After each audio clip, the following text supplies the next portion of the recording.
Pascal, j'ai su aussi que tu as écrit des articles dans Hypnose et thérapie brève, dont la peur de soi dans le processus de guérison, mais aussi la douceur en thérapie, et aussi que tu as écrit un livre, L'hypnose facile et ludique pour les enfants et les parents. Mais d'où te viennent toutes ces inspirations? Dis-moi. Les patients, essentiellement, c'est vraiment le moteur essentiel. J'ai écrit ce livre qui est paru en septembre dernier à l'intention justement de mes jeunes patients et de leurs parents. Avant tout, euh, pour les jeunes patients, parce que l'auto-hypnose leur appartient. Ils sont vraiment déjà dans ce monde-là en permanence. Quand ils dessinent, quand ils jouent à comme si, ils se réinventent, ils se familiarisent avec des émotions pour mieux appréhender certaines situations.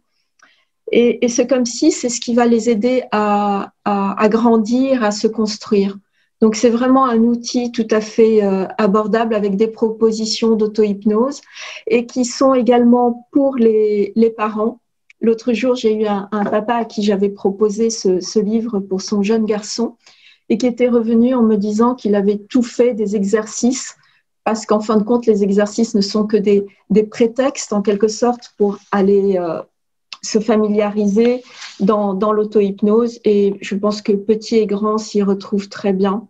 Il y a des thématiques qui sont autour de retrouver un bon sommeil, de dépasser une phobie, de s'exprimer un peu plus facilement, de retrouver de l'attention. Et donc également un chapitre qui est dédié aux parents essentiellement pour qu'ils puissent s'épurer de ce lien de ce lien d'amour qui est parfois trop teinté d'angoisse et d'appréhension quant à son jeune enfant. Et comme ça, les relations peuvent être plus apaisées. J'ai également des parents qui utilisent ce livre un peu comme un jeu de société pour pratiquer l'auto-hypnose en famille. Et cela transforme pas mal de choses. Ce sont des retours tout à fait touchants à chaque fois.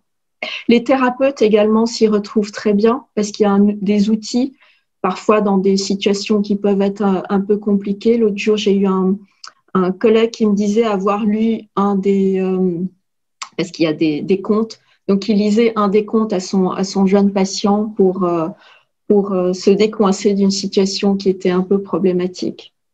Voilà, comme c'est une ressource qui reste tout à fait naturelle, les patients, les parents sont tout à fait en confiance.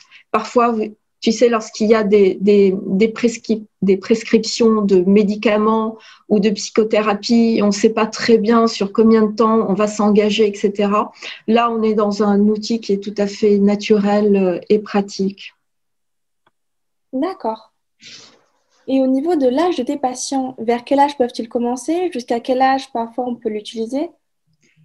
J'ai des demandes avec des enfants qui sont vraiment tout petits, genre 1 an, 2 ans, quand il y a des problématiques de sommeil.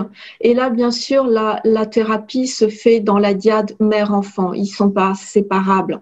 Et on constate bien souvent que bien lorsque la mère est apaisée, qu'elle est plus détendue, qu'elle est moins angoissée par rapport à son enfant, combien l'enfant s'endort plus facilement. Donc, il y a vraiment quelque chose qui se joue dans la relation, quelque chose à dénouer pour que cela aille mieux. Donc, je dirais que l'auto-hypnose s'adresse vraiment à tous les âges. Soit le parent peut accompagner l'enfant dans cela, par exemple dans des soins douloureux. C'est important que le parent soit là. Et puis très vite, l'enfant peut s'autonomiser en fonction de son âge et puis utiliser le livre comme vraiment quelque chose de très pratique. D'accord.